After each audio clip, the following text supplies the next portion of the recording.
Tal cual. Sí. Increíble el sistema ruso, ¿no? Bueno, esta mujer nace en el año 1916 en Ucrania, en el sector, en ese periodo, por supuesto, todavía pertenecía al Imperio Ruso, en el seno de una familia donde su padre era un obrero comunista que la había llevado a trabajar a una fábrica llamada Arsenal, que había sido creada por el zar Nicolás I en el año 1903. En esta fábrica, en los periodos de descanso, de vacaciones, se le incitaba a los operarios de la misma a practicar algún tipo de deporte.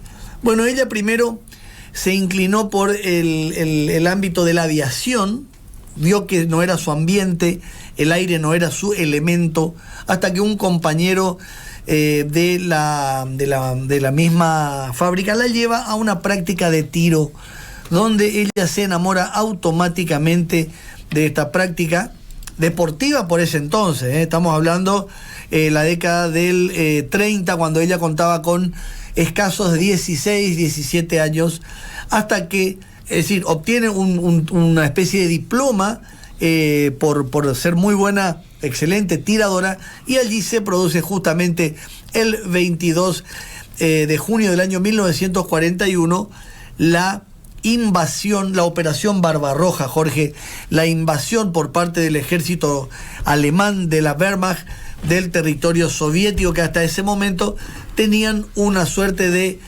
pacto llamado Pacto de Acero, donde ninguno de los dos debía atacar al otro, y se iban a repartir justamente el territorio de Polonia, ubicada como un enclave entre ambos grandes países. Bueno, ¿qué pasa? Ella se presenta para alistarse cuando observa que el sector del sur de la Unión Soviética, justamente donde está Ucrania, había sido atacada por los tanques alemanes, y es rechazada automáticamente por un comisario en su condición de mujer. Al día siguiente persiste, pero se va a un superior de este comisario, le muestra todos los diplomas que había obtenido ella a lo largo de su práctica de tiro, y es recibida dentro de una suerte de compañía de élite de francotiradores. La llevaron a una compañía de francotiradores que tenía el nombre justamente de un líder político y un guerrero soviético de la época del año 1905, del primer putsch que Stalin, Lenin y sus compañeros allá a principios del siglo XX, fracasado este intento de golpe de Estado, llevaron adelante. El alto mando soviético la dirige a la zona de Odessa. Allí en Odessa se produce una tremenda batalla contra el ejército alemán. Ella comienza a adquirir su fama, que llegó a ser mundial. Ludmila definitivamente llegó a ser mundial. A través del Atlántico, llegó a los Estados Unidos. Ahora ustedes van a ver. En la batalla de Odessa, ella eliminar principalmente a los soldados del ejército rumano, aliados de Hitler. El mariscal Antonescu era en ese sector. Comienza a correr la voz entre las filas y se le pone precio a la cabeza de Ludmila, quien es herida por un disparo de obús, lamentablemente retirada del frente, llevada a un hospital militar, donde opera ahí pasa a ser cabo del ejército, ya ascendida en su condición de soldado raso, y vuelve al frente otra vez. De allí cae la ciudad de Odessa. Ella ya tenía aproximadamente 100 incorporadas a su bitácora, una cosa que realmente es muy viva. Como les había dicho hoy más temprano, disparaba con un fusil, con una que es ruso, de fabricación rusa, con una mira dada para ella.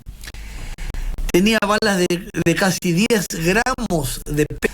El alcance, digamos, el radio de tiro era de 800 segundos y podía disparar hasta 1 kilómetro. Generó error entre los soldados alemanes y rumanos, hasta que de Odessa cae en manos alemanas. El alto mando soviético ordena hasta la fortaleza de Sebastopol. Sebastopol es una ciudad un poco de Ucrania, que estuvo hace poco en disputa entre Putin y Erdogan. Vos te vas a acordar de ese episodio. Bueno, Sebastopol también tiene tradición guerrera, por cuanto durante la guerra de Crimea la fuerza inglesa y turca atacaron a la flota rusamente en ese puerto. Se fortalece el ejército rojo en Sebastopol. Allí ella llega a la cifra de 309 víctimas dentro de prácticamente ya el ejército alemán, porque los rumanos retirados, dentro de los cuales había 36 tiradores alemanes que habían sido exterminados por el tren de Ludmila. Nuevamente es herida, ya tenía 25 años, le pusieron precio a su cabeza, hicieron correr la voz de Casola, la iban a recibir con chocolates y la iban a incorporar. Si ella no se entregaba y era capturada, la iban a cortar en 3 pedazos, es decir, un pedazo por cada víctima de ella había conseguido, y la iban a esparcir sus restos de todo Sebastopol. Lamentablemente sufre otra herida de obús, de mortero, y la vuelven a llevar al hospital. La capitana del ejército soviético, muy pocas mujeres habían llegado digamos, a esa condecoración, y allí sí el alto mando ruso dice: hasta acá llegaste. Se la retiran y la empiezan a utilizar como un mecanismo de propaganda.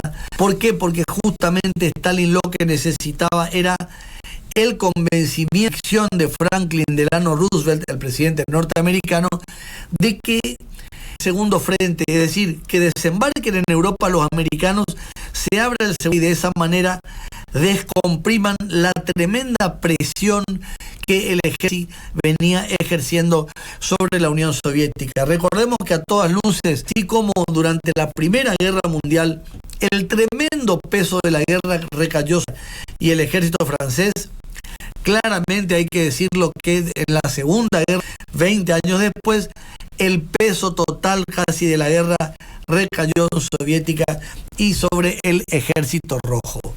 Es enviada a dos en una suerte de misión diplomática que justamente buscaba incorporar a los Estados Unidos a la guerra. En esa época la Unión Soviética eran una suerte de aliados, oficiaban exacto como una suerte de conveniencia, si se quiere. Bueno, no se querían ya la revolución bolchevique, el Comintern, es decir, el comité encargado de exportar, ya había hecho pie en los Estados Unidos, y a la sociedad norteamericana esto le rechazaba.